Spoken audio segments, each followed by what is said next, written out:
She-Hulk was a complete unmitigated disaster for Disney and for the MCU because finally they went totally mask off and revealed exactly what they think. This writer's room that completely despises a fan base. They hate you if you don't think exactly like them. And they literally wrote it into this show. And now, as we're starting to learn more about what happened behind the scenes of She-Hulk before it actually got released, and we saw this, an audience that despised it, a 33% audience score for She-Hulk, completely and totally pathetic.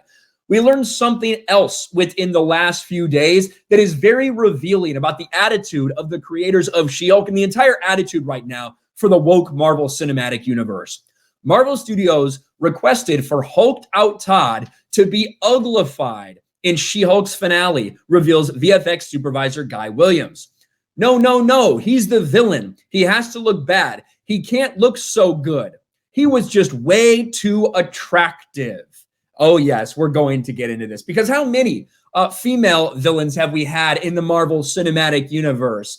And how many of them have been attractive? It seems like nearly all of them. Isn't that right? Because that's okay, right? It's okay to have a female antagonist be hot and attractive, but not okay when it's a man. We got to make sure to make this dude as ugly as fucking possible because that's what the women who are writing She-Hulk think about men.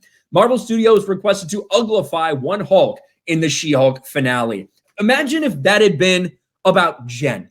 What would the story be right now if everybody was like, you know what, we really need to make Jen Walters a little bit more ugly in this. We need to make She-Hulk a little bit uglier in this show. Could you imagine the outrage and the backlash from these freaks, from these MCU stands out there if that had been the messaging?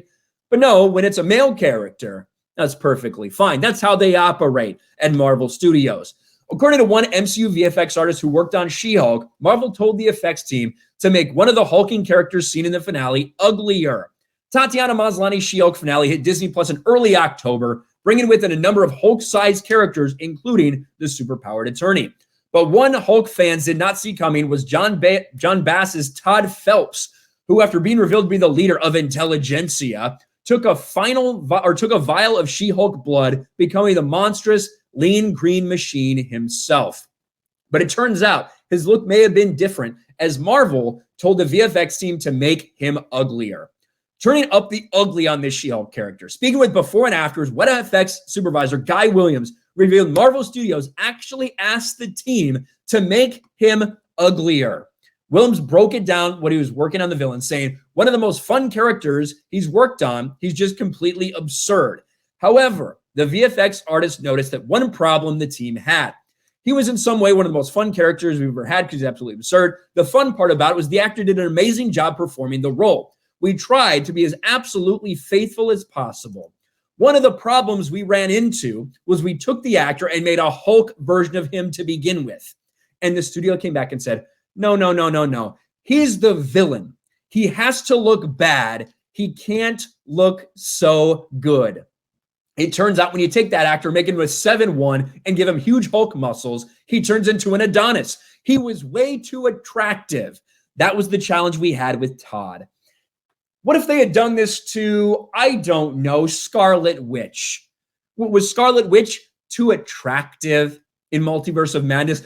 Do you think Marvel came back and said, you know what? We just have to take this character. Yeah, here's an example. Right, because there's never been conventionally attractive supervillain in the MCU. Right, what if you have this? What about Hela? What about, like I just saw earlier, what about Scarlet Witch? It's fine that they're hot, right? It's fine that she's attractive. It's fine that she's fuckable. You want that. But when it comes to a man, no, that is not allowed. It's kind of crazy when you get things like this revealed from Marvel, revealed from the MCU, that it's at the point, this kind of really inequality that's there, where they want the women to be as attractive as possible, but they want to take these men and they want to uglify them. They want to make masculinity or whatever, toxic masculinity, if that's what you're going to call whatever this was, they want it to appear as ugly as possible to people. The writers of She-Hulk hate the fans. There's no doubt about that. And the vast majority of them, the vast majority of these women, most of them probably in their late 30s, don't have any relationship to speak of, don't have any children, and they fucking despise men. That's the kicker. They hate men. They wrote an entire show based on that. And now we're having it revealed in the back end that, yeah, they wanted to make sure he wasn't too attractive. What if they had done that to any of the women in the MCU? We're not even really talking about desexualizing, because we've seen that in something like Black Widow. You know, they did want to take her and maybe not show as much skin as they showed earlier in the MCU. Now we're to the point of, what if they had made Black Widow ugly as hell? What would people be saying? Intentionally try to make these characters ugly. Only works with men, apparently, in the Marvel Cinematic Universe. Thanks for watching, everyone, and a huge shout out to my patrons. I appreciate you guys so much. Want to follow me on Twitter or Instagram? Check out the description below. You'll find links to my PO box and my Patreon as well. And I'll talk to you guys later.